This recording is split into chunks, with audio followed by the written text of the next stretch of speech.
My wife couldn't stop talking about Richard, her boss. I thought I was being paranoid until I found the deleted messages and hotel bookings under a fake name. But I didn't confront her. I played it smarter. 9 months after I vanished, she found me. I looked her in the eye and said, "I don't even know who you are. My name is Daniel Cross. I'm 44 years old, and I own 3 pharmacies in the Dallas area. Built them from the ground up over the past 15 years. It's honest work, good money, and I take pride in serving my community. I'm not some corporate suit or high-power executive, just a guy who worked hard to provide for his family." Amanda, my wife, she's 41. We met at a charity gala about 18 years ago. She was working as a junior financial consultant back then, fresh out of grad school with big dreams and this infectious energy that just pulled you in. I was managing my first pharmacy, barely scraping by, but she saw something in me. We got married after 3 years of dating, bought a house in a quiet neighborhood, and had 2 amazing kids. Chloe's 15 now, smart as a whip and already talking about college. Caleb just turned 10, loves baseball more than anything in this world. For years, everything was solid. Amanda climbed the ladder at her firm, eventually making senior financial consultant. I expanded to 3 locations. We were living the American dream, or so I thought. Then about 8 months before everything fell apart, things started changing. Subtle at first, the kind of stuff you tell yourself you're imagining. Amanda started working late more often. Not every night, but enough that I noticed. "Big client," she'd say. "Richard needs me to finish these projections." Richard Hayes, her boss, the senior partner at the firm. 50-something, divorced, one of those guys who still thinks he's in his 30s. She'd mentioned him before, but suddenly his name was everywhere. "Richard thinks we should restructure the portfolio. Richard has this innovative approach. Richard's taking the team to lunch." I try not to let it bother me. People respect their bosses, right?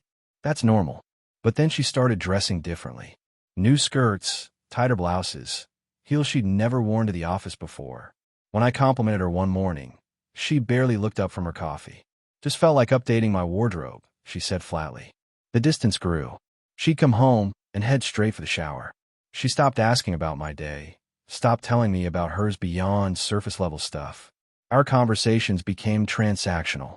"Can you pick up Caleb from practice? Did you pay the electric bill? I'll be late Thursday." Then came the phone thing. Amanda had never been secretive with her phone. For 16 years of marriage, it sat wherever she left it, kitchen counter, nightstand, couch. If it rang while she was busy, she'd ask me to check it. But that changed too. Suddenly the phone was always with her, always face down, always within arm's reach. She'd get texts and her whole face would light up. Then she'd see me watching and the smile would vanish. One night around midnight, I woke up to use the bathroom. Amanda wasn't in bed.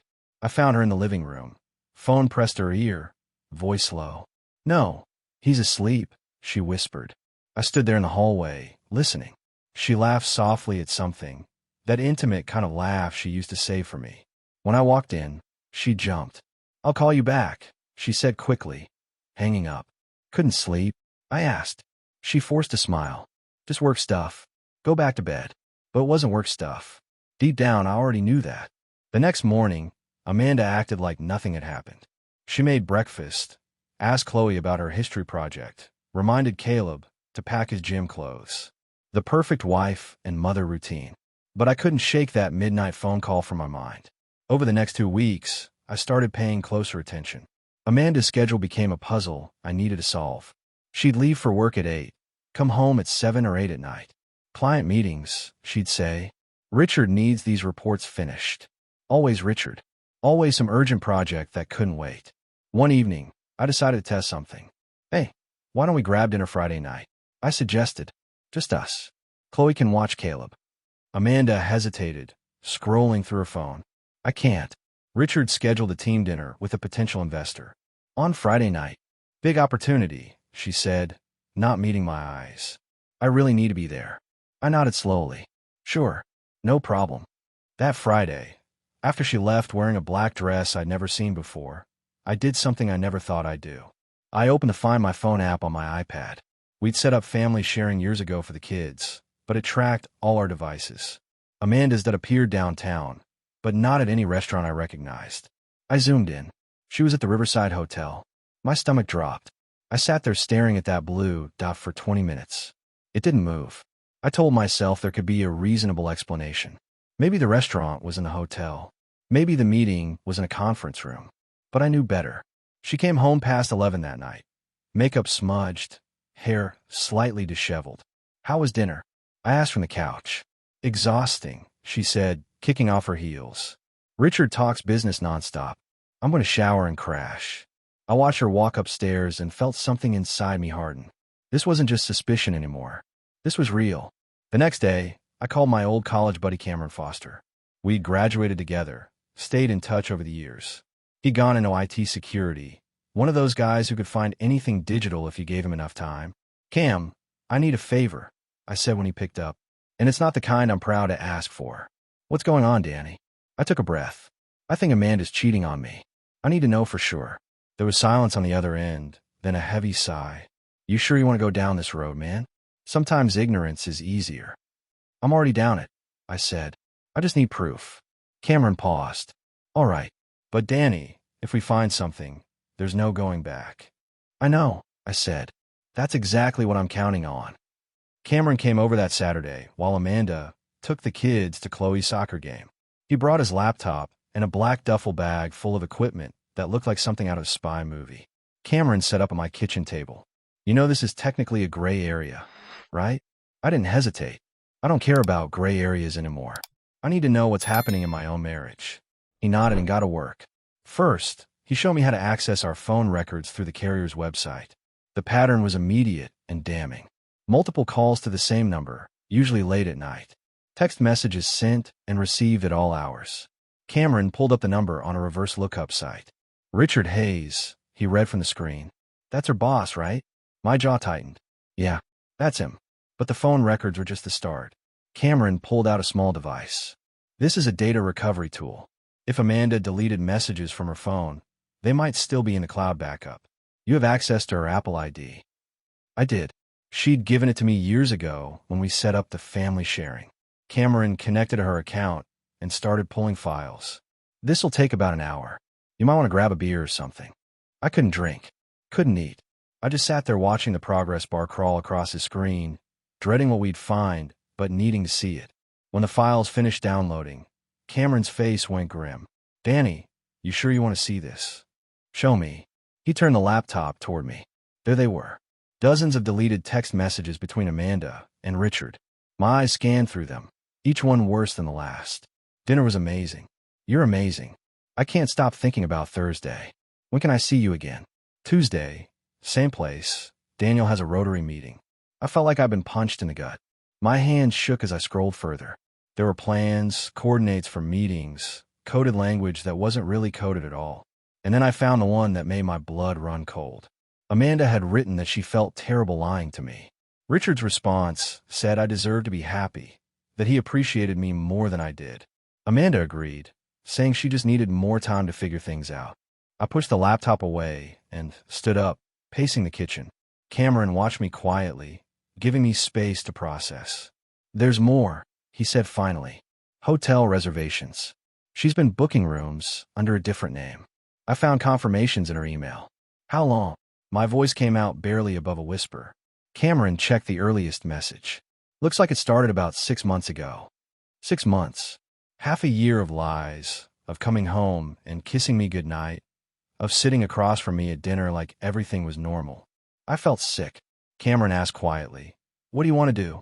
I looked at him, and something shifted inside me. The hurt was there, sure, but beneath it was something harder, colder. Determination. I want copies of everything. Every message, every call log, every hotel reservation. And then I need to talk to a lawyer. Monday morning, I walked into the office of Vincent Shaw, the best divorce attorney in Dallas. Cameron had recommended him, said he was ruthless but fair, the kind of lawyer you wanted in your corner when everything was falling apart. Vincent was in his early 50s, gray hair, sharp suit, and eyes that missed nothing. He gestured for me to sit across from his massive oak desk. Cameron told me a bit about your situation, Vincent said. Walk me through it. I laid out everything. The phone calls, the changed behavior, the hotel locations, and finally, I handed him the flash drive Cameron had prepared. It's all on here.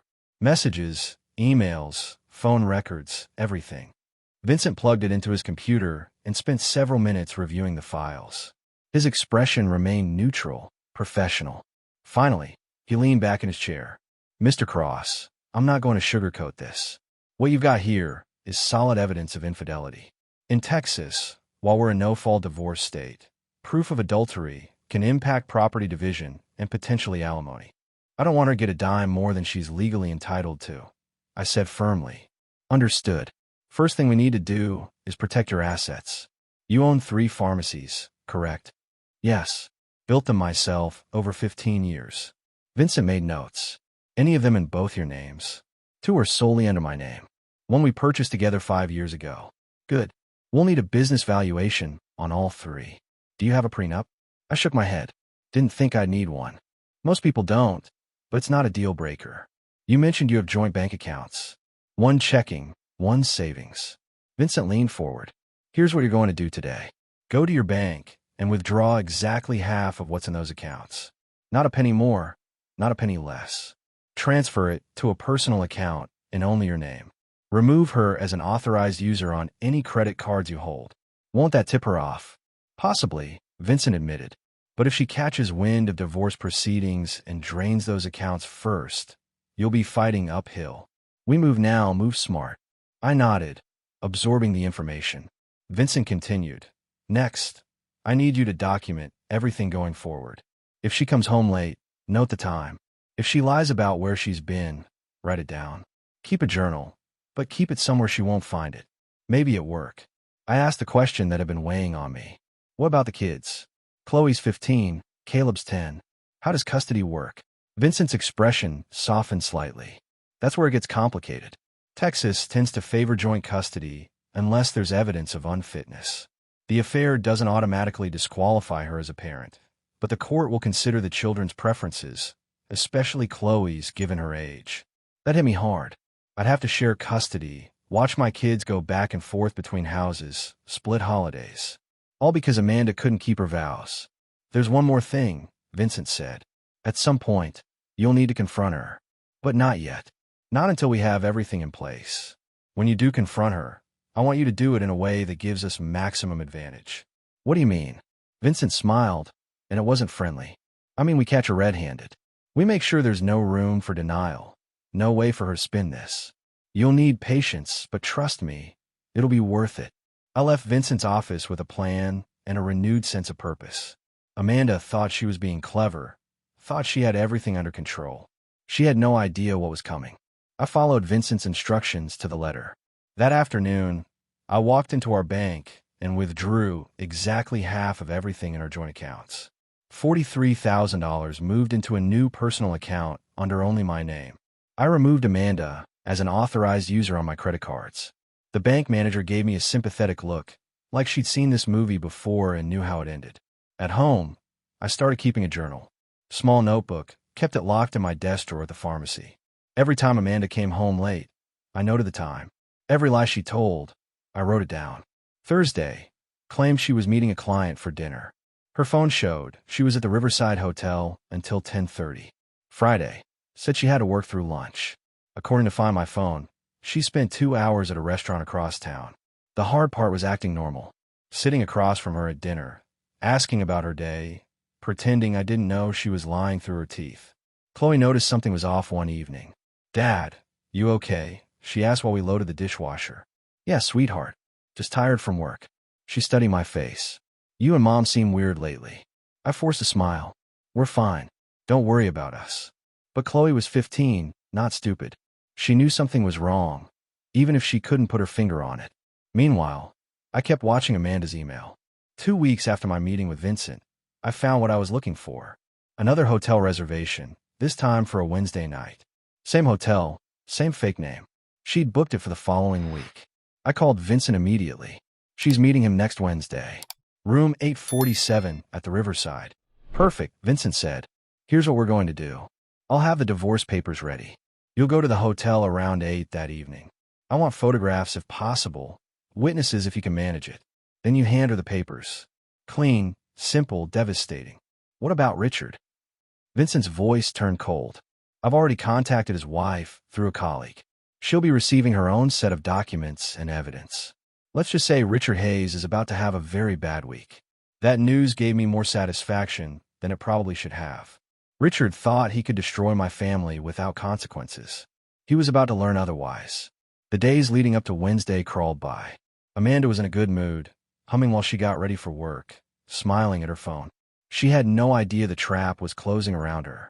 Wednesday morning, she kissed me goodbye like always. Don't wait up tonight. Client dinner's probably going to run late. No problem, I said calmly. Have a good time. She left, and I stood there in our kitchen, feeling nothing but cold determination. Tonight, everything would come to an end. Wednesday evening, I told Chloe I had to run an errand. She was watching Caleb anyway. Both of them settled in for a movie night. I drove to the Riverside Hotel with Vincent's words echoing in my head. Clean, simple, devastating. I parked in the back lot and waited. At 7:45, Amanda's car pulled up. She checked her reflection in the rearview mirror, fixed her hair, then walked into the lobby wearing a dress I'd never seen before. 10 minutes later, Richard Hayes arrived in his Mercedes. He was tall, fit for his age, wearing an expensive suit. This was the man my wife chose over me. I waited another 15 minutes, then followed them inside. The lobby was busy with business travelers and tourists. I rode the elevator to the 8th floor, my heart pounding, but my resolve solid as steel. Room 847 was at the end of the hallway. I stood outside the door for a moment, listening. I could hear voices inside, laughter. My wife's laugh, the one she used to share with me. I pulled out my phone, opened a camera app, and knocked. The voices stopped. Footsteps approached. The door opened a few inches, and Amanda's face appeared. For a split second, she smiled, probably expecting room service. Then she saw me. Her face went white. Daniel. I didn't say anything, just pushed the door open wider and stepped inside. Richard was standing by the window, shirt untucked, tie loosened. The room reeked of betrayal. What are you doing here? Amanda's voice came out shaky. I reached into my jacket and pulled out the envelope Vincent had prepared. I came to deliver something. She stared at the envelope like it was a snake. Daniel, I can explain. Save it. I held the papers out to her. Divorce papers. It's all there. The evidence, the timeline, everything. Amanda's hands trembled as she took the envelope. Richard finally found his voice. Look, man, this isn't. I turned to face him, and whatever he saw in my eyes made him shut up. Your wife's getting her own package tomorrow morning, Richard. Courtesy of my lawyer. Hope your career can survive a workplace affair scandal. His face drained of color. You can't. I already did. I looked back at Amanda. She was crying now, mascara running down her cheeks. 6 months, Amanda. 6 months you lied to my face. Came home and kissed me goodnight after being with him. Used our house, our life, as your cover story. Daniel, please. I don't even want to hear it, I said coldly.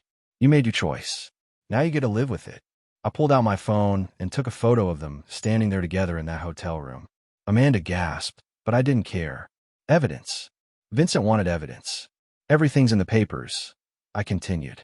My lawyer will be in touch about custody arrangements. You can pick up your things from the house this weekend, when I'm not there. Amanda's voice broke. The kids. We'll be told the truth. Age appropriate, but the truth. I moved toward the door, then stopped. Oh, and Amanda, that secret account you've been transferring money to? The one you thought I didn't know about? My lawyer knows. All of it. Her eyes widened in panic. She'd been skimming money for months, probably planning her exit strategy with Richard. But I'd found that too. I walked out without looking back, leaving them standing there in their broken fantasy. In the elevator going down, I felt lighter than I had in months. The hard part was over. Now came the rebuilding. The next morning, I sat Chloe and Caleb down before school. This was the conversation I've been dreading, but they deserve the truth. Kids, I need to talk to you about something important. I started. Chloe's face went serious immediately. She'd seen this coming. Your mom and I are getting divorced. Caleb's eyes went wide. What? I chose my words carefully. Your mom made some choices that broke our marriage. She's been seeing someone else, her boss from work. I found out, and I can't stay married to someone who lied to me like that. Chloe's jaw tightened. I knew something was wrong. How long? About 6 months. 6 months. Chloe's voice rose. She's been lying to us for 6 months. Caleb started crying. I pulled him close. Hey, buddy. This isn't your fault. None of this is your fault. Your mom and I both love you very much. That's never going to change. But we won't all live together anymore, he asked through tears. No, I said honestly. But you'll still see both of us. We're working out the details. Chloe stood up abruptly. I don't want to see her. Chloe. No, Dad.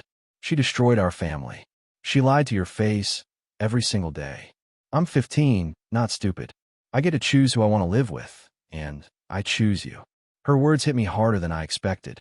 My daughter, taking my side without hesitation. You don't have to decide right now. I already did, she said firmly. Then she hugged me tight. I'm sorry this happened to you, Dad. That afternoon, Amanda came to the house while I was at work. She packed her things and left her key on the kitchen counter. She tried calling me 17 times. I didn't answer once. By Friday, the news had spread. Richard Hayes had been placed on administrative leave from the financial firm, pending an investigation. Apparently, company policy strictly prohibited relationships between senior partners and subordinates.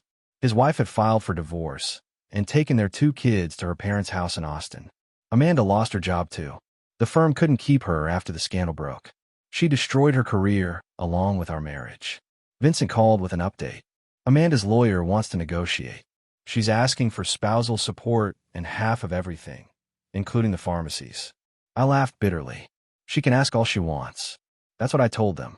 We've got proof of adultery and financial misconduct. She drained $15,000 from the joint account before you moved your half. Her lawyer knows they're fighting uphill. Within 2 weeks, we had a settlement. Amanda got the house, since I didn't want it anyway. Too many memories. I kept all 3 pharmacies, my retirement accounts, and primary custody of both kids. She'd get them every other weekend, if they wanted to go. Chloe had already made it clear she didn't. No alimony. No splitting my business. Amanda signed everything without a fight. She knew she'd lost. With the divorce filed and custody settled, I made a decision.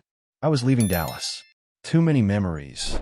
Too many people who knew what happened. Too many chances of running into Amanda or Richard. I needed a fresh start. Cameron helped me line up a new position at a pharmaceutical company in Portland, Oregon. Better pay, better benefits, a chance to start over. I sold 2 of my pharmacies and kept one, hiring a manager to run it remotely. The money from the sales set me up comfortably for the future. Chloe was excited about the move. New school, new people, new everything. When do we leave? End of the month. Think you can be ready? I've been ready since you caught Mom cheating, she said bluntly. Caleb was harder to convince. He didn't want to leave his friends, his baseball team, his room. But kids are resilient, and eventually, he came around. I closed my social media accounts, changed my phone number, set up a new email address. Anyone who needed to reach me could go through my lawyer. I wasn't interested in explanations, apologies, or drama. I was done with all of it. The day we left Dallas, I didn't look back. Loaded up the moving truck, strapped the kids in my SUV, and drove north. Amanda tried to stop by that morning to say goodbye to the kids, but I'd already left an hour early. She could see them on her scheduled weekends, if she wanted to make the trip to Oregon. Portland was everything Dallas wasn't. Cooler weather, different pace, people who didn't know my history. I bought a house in a quiet neighborhood with good schools. Chloe made friends almost immediately. Caleb joined a baseball league and started smiling again. My new job was challenging in the best way. I threw myself into work, into being present for my kids, into building a life that had nothing to do with Amanda or the past. Vincent handled the final divorce paperwork remotely. Everything was finalized 4 months after I'd caught Amanda at that hotel. The judge signed off on our settlement, and just like that, 16 years of marriage were officially over. I didn't feel sad, didn't feel much of anything except relief. Amanda had made her choice, and I'd made mine. She could live with the consequences while I moved forward. Some nights, I'd sit on my new back porch, beer in hand, and think about how different my life looked now. Better different. Freer different. The kind of different that comes from cutting out the rot before it spreads. I was 44 years old, divorced, and starting over. And for the first time in months, I felt like myself again. 9 months passed in Portland. 9 months of rebuilding, of finding myself again, of being the father my kids needed. The pharmaceutical company I worked for valued my expertise, and I'd already been promoted as senior operations manager. The pharmacy I still owned back in Dallas was thriving under my manager's leadership, sending me monthly profits that padded my savings nicely. Chloe was flourishing.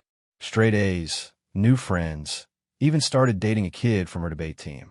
She'd grown stronger through all of this, more independent. Sometimes I'd catch her looking at me with this expression, like she was proud of how I'd handled everything. Caleb had joined a travel baseball team and was loving it. His coach said he had real potential. The kid smiled more now, laughed easier. The wound of the divorce was healing. As for me, I'd started dating again. Nothing serious, just coffee here and there with a nurse I'd met through work. Her name was Jennifer, and she had 2 kids from a previous marriage, a daughter Chloe's age and a son a year younger than Caleb. We took things slow, but there was something genuine there, something honest. One Saturday, Jennifer and I took all 4 kids hiking.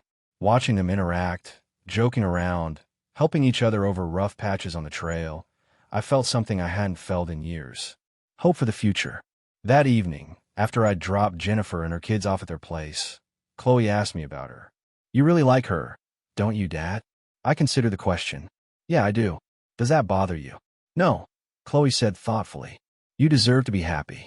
After everything Mom put you through, you deserve someone who treats you right. My daughter's maturity never ceased to amaze me." "Thanks, sweetheart. Just don't rush into anything," she added with a grin. "I'm not ready to call anyone stepmom yet." I laughed. "Deal." Amanda had tried reaching out a few times through email. Long messages full of apologies and explanations I didn't read. Vincent forwarded them to me with brief notes. More of the same. "Your call if you want to respond." I never did. There was nothing she could say that would change anything. The past was the past, and I was focused on the future.